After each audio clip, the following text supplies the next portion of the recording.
देख रहे हैं नेटवर्क 33 राजकुमार के साथ। नेटवर्क 33 में आज की कहानी का शीर्षक है सिल्लेवानी घाट। नेटवर्क 33 की कहानी में आगे बढ़ने से पहले अगर आपने हमारा चैनल अभी तक सब्सक्राइब नहीं किया है तो कर लें और साथ ही बेल आइकन को भी ज़रूर दबाएं। दोस्तों, अगर आपके पास भी ऐसी कोई कहानियां हैं तो हमारे साथ ज़रूर शेयर करें। हमारे इंस्टाग्राम आईडी पर इंस्टाग्राम आईडी है network_33, जिसका लिंक नीचे डिस्क्रिप्शन बॉक्स में दिया गया है।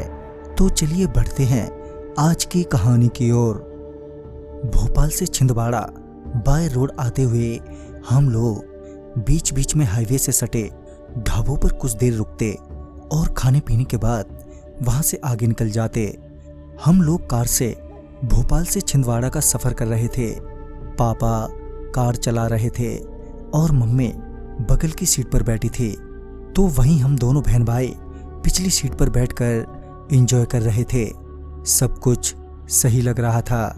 पापा बहुत देर से कार ड्राइव कर रहे थे और जिस वजह से वो अब थक चुके थे और उन्हें नींद आने लगी थी, मगर मम्मी किसी तरह से पापा को जगाए हुए थे। पापा ये सोच रहे थे कि फिर से कोई ढाबा दिख जाए तो थोड़ा आराम करके चलेंगे। तभी मम्मी जोर से चौंकते हुए पापा से बोली, अरे वो सामने सफेद सा क्या है? इस पर पापा बोले, क्या है, कुछ भी तो नहीं है, तुम भी ना। इस पर मम्मी बोली, अरे अरे मैं मजाक नहीं कर रही हूँ, तुम्हें दिखाई नहीं दे रहा है वो सफेद सा धुआं सड़क के बीचों बीच जो है। जब पापा ने उनकी बातों पर ध्यान नहीं दिया तो मम्मी हमसे सामने की ओर इशारा करते हुए बोली, अरे बच्चों वो देखो, वो सड़क पर वो क्या है सफेद सा। जब हमने सामने की ओर देखा तो कुछ भी नहीं था। मैंने मम्मी से कहा, कुछ भी तो नहीं है मम्मी वहां पर सामने। मैंने इतना कहा ही था कि मेरी बहन चीखते हुए बोली, अरे हाँ मुझे दिखी, मगर वो सफेद धुआं नहीं, एक औरत खड़ी है सफेद साड़ी में।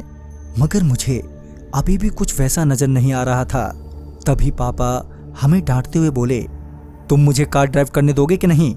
तभी पापा एकदम से चीखते हुए बोले, ओह शिट, और उनके ये बोलते ही कार से बड़ी जोर से कुछ टकराया, जिस वजह से कार एकदम से वहीं बंद पड़ गई। पापा बेहद घबराए हुए थे और मम्मी भी। थोड़ी देर तक तो हम लोग कार में ही बैठे रहे। फिर जब पापा ने कार को रिस्टार्ट करने की कोशिश की तो कार स्टार्ट ही नहीं हुई। आखिरकार हम लोग कार से बाहर निकले। आसपास देखने से ऐसा लग रहा था कि वो कोई घाट है। तभी मेरी बहन की नज़र एक बोर्ड पर पड़ी जिस पर लिखा था सिल्लेवानी घाट। जैसे ही मेरी बहन ने मम्मी को ये बात बताई तो मम्मी वो बोर्ड देखकर और भी घबरा गए। मम्मी पापा को कहने लगी कि जल्दी कुछ करो, ये जगह बिल्कुल भी ठीक नहीं है।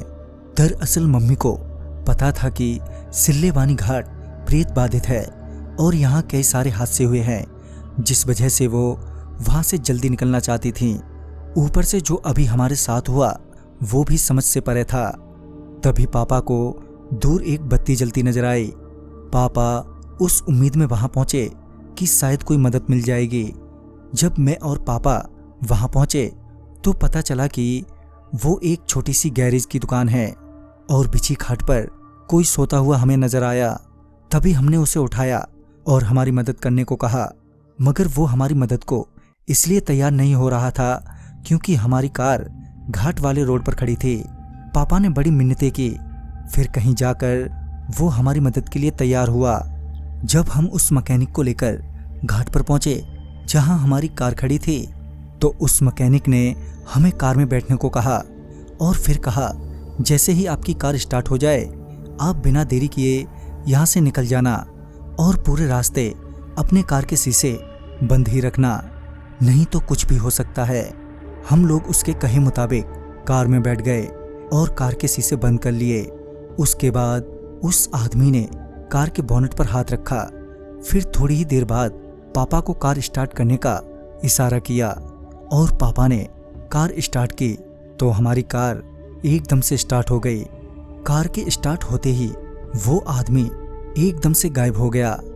जब मैंने उस ओर देखा जिधर उसकी रिपेयरिंग की शॉप थी तो उस तरफ मुझे वो आदमी बड़ी तेजी से भागता हुआ नजर आया और जब मैंने उसके पैर की ओर देखा तो पाया कि उसके पैर उल्टे हैं। पापा ने अब तक कार स्टार्ट कर ली थी और हम लोग भी जल्दी ही वहां से निकल गए। तो दोस्तों, इस कहानी में बस इतना ही। कहानी आपको पसंद आई हो तो लाइक शेयर करें और साथ ही हमें कमेंट बॉक्स में ज़रूर बताएं।